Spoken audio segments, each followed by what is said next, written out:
Result आने वाला है। रुक जाओ, पहले आराम से बैठ जाता हूँ। हाँ, रिजल्ट आने वाला है। आना ही था, हर साल आता है। उन बच्चों से आज बात करनी है जिनको लग रहा है कि अच्छा नहीं आएगा। जिन्हें अच्छा आ रहा है वो अच्छी बात है, ऑल द बेस्ट। कुछ ऐसा तीर मारा है नहीं, हर साल लाखों बच्चे क्वालिफाई करते हैं, आप भी कर जाओगे, अच्छी बात है। जिनका अच्छा नहीं आ रहा उसमें भी कोई नई बात है नहीं, हर साल लाखों बच्चे क्वालिफाई नहीं करते, नहीं करोगे। तो ऐसा कुछ तुम्हारे साथ ना सिलेक्ट होने पे यूनिक हो रहा है, ना रिजेक्ट होने पे यूनिक हो रहा है। तुम मेहनती हो या नहीं हो, ये बात ये रिजल्ट नहीं बताएगा, लेकिन तुमने मेहनत की या नहीं की ये बताता है वो रिजल्ट। और वो भी सही डायरेक्शन में मेहनत की या नहीं की। ऐसा इम्पॉसिबल है कि बच्चा सही डायरेक्शन में मेहनत करेगा और उसका रिजल्ट अच्छा नहीं आएगा।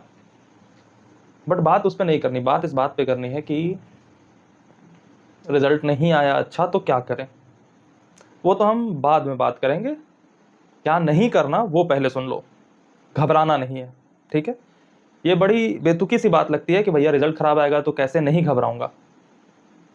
नहीं घबराना। ये घबराना ऑब्वियस इसलिए लग रहा है क्योंकि तुमने 2 सालों की तैयारी में अपनी कल्पना में रिजल्ट आने के बाद एक इंटायर लाइफ चेंज इमेजिन कर रखा है। और उसमें थोड़ी हमारी भी गलती है, क्योंकि जिन बच्चों को तैयारी कराना होता है सिलेक्शन के लिए, उन्हें जैसे जो खरगोश है ना, उसे भगाते रहने के लिए उसके मुंह के पास गाजर लटकाना होता है, जिससे खरगोश को लगे कि ये गाजर मैं खा लूं तो मेरी भूख लाइफ लॉन्ग के लिए मिट जाएगी। नहीं होता ऐसा ना। गाजर खाएगा खरगोश, फिर अगले गाजर के लिए भागेगा। तुम्हें लगता होगा कि जो बच्चे सिलेक्ट हो जाएंगे उन्हें जीवन की तृप्ति मिल जाएगी, ऐसा कुछ नहीं होने वाला। फिर वो नए सपनों के लिए भागेंगे, फिर उनके पीछे जाएंगे।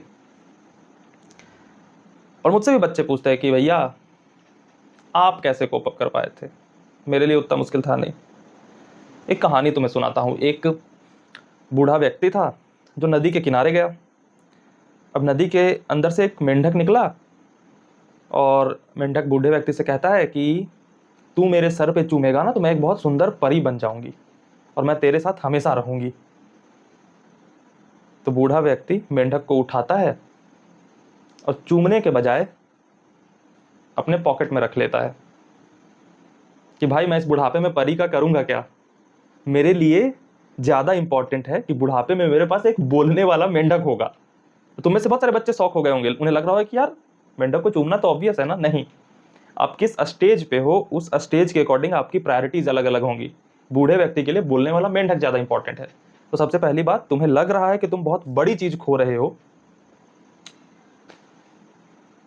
अगर पा लेते तो बड़ी चीज पा लेते, ये बात सच है। लेकिन अगर खो रहे हो तो बड़ी चीज नहीं खो रहे, ये बात ध्यान में रखना।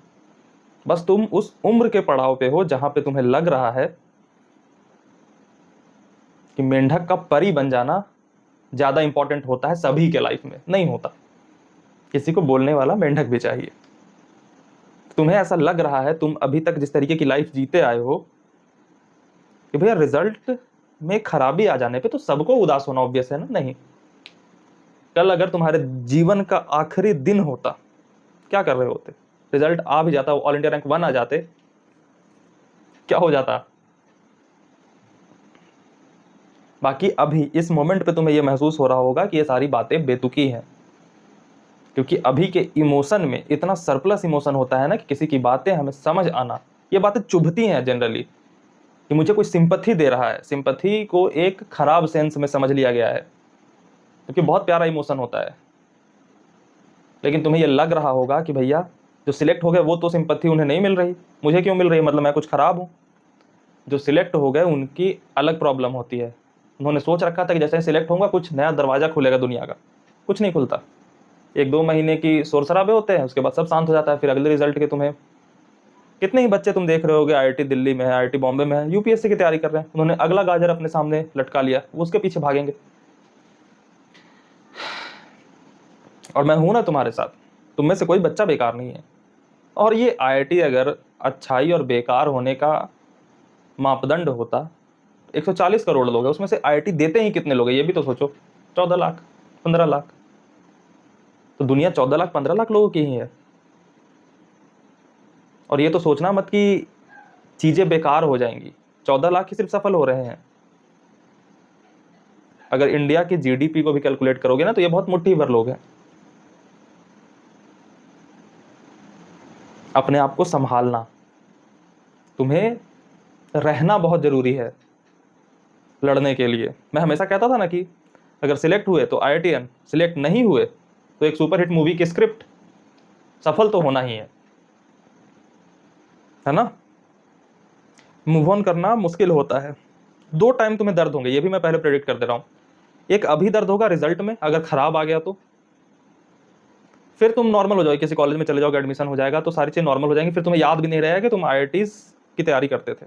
फिर एक टाइम आएगा जब प्लेसमेंट का टाइम आएगा, आज के 4 साल बाद, जब तुम्हारे वो दोस्त जो जा चुके होंगे उनका प्लेसमेंट हो रहा होगा, उनकी जॉब हो रही होगी और कुछ दिक्कतें आ रही होंगी आपको, तो उस टाइम एक प्रॉब्लम आएगी। बाकी फिर लाइफ लॉन्ग कुछ नहीं होगा, फिर तुम अपने लाइफ में मस्त रहोगे, कोई अपने लाइफ में मस्त रहेगा, फिर सब एक बराबर हो जाओगे, सब अपने अपने लेवल पे मेहनत कर रहे होगे, है ना।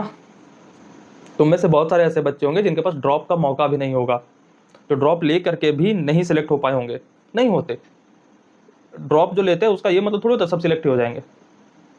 ड्रॉप में से तो ज़्यादा बच्चे रिजेक्ट हो जाते हैं। जैसे जैसे आप फ्रेशर से ड्रॉप से डबल ड्रॉप बढ़ते हो, सिलेक्शन की जो चांसेस हैं वो घटते जाते हैं। तो ऐसा नहीं है, लेकिन आपका आखिरी मौका था, जो होना था यार हो गया। आगे बढ़ेंगे हम, कुछ अच्छा करेंगे हम। कुछ समझ में नहीं आ रहा होगा क्या करें भैया, मैं बता दूंगा कि अच्छा इस रास्ते पे चलो, आगे बहुत स्कोप है। और तुम में से कोई इतना बेवकूफ़ नहीं है, बस दिमाग खोल करके देखने की जरूरत है। तुमने बस 2 साल के लिए ऐसे इस नज़र से देखी है दुनिया को, तो तुम्हें लगता है यही तो रास्ता है, इसको ना ऐसे हटा दो, फिर देखो कितनी बड़ी है दुनिया और कितना कुछ कर सकते हैं।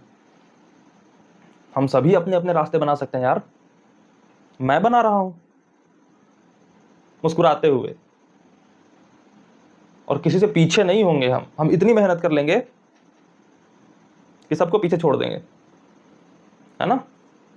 और बाकी हमारा और तुम्हारा साथ यहीं तक नहीं था, हम आगे भी कांटेक्ट में रहेंगे और रहना पड़ेगा तुम्हें। मैंने मेहनत की है तुम पर, मेहनत बेकार जाने नहीं दूंगा। अभी तो मैंने तुमसे लिया ही क्या है,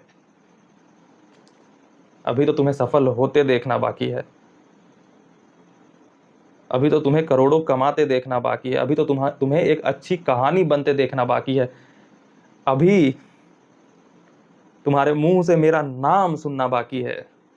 ये एक दिन निराज था, स्नेहित मिश्रा नाम का एक आदमी था, पता नहीं अभी कहाँ है, बट एक था। उस दिन उसने हिम्मत दी थी आगे बढ़ने की। आगे बढ़ जाओगे, याद रखना मुझे, और मुस्कुराते हुए आगे बढ़ोगे। ये पा लेते थोड़ी राह आसान हो जाती, नहीं पा पाओगे, थोड़ी मुश्किल होगी, लेकिन मुश्किल से लड़ेंगे ना यार। आसान जिंदगी मांगी किसने है, इतने मुश्किल से पैदा हुए आसान जिंदगी जी करके मजा नहीं आएगा।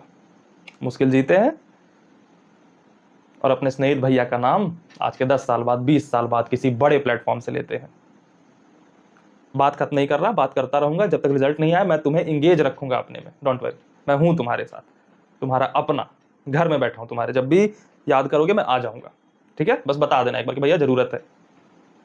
मिले अगली बार, बाय बाय, गुड नाइट। आराम से सोना, रिजल्ट आएगी तो आ जा यार, चेक करेंगे आराम से।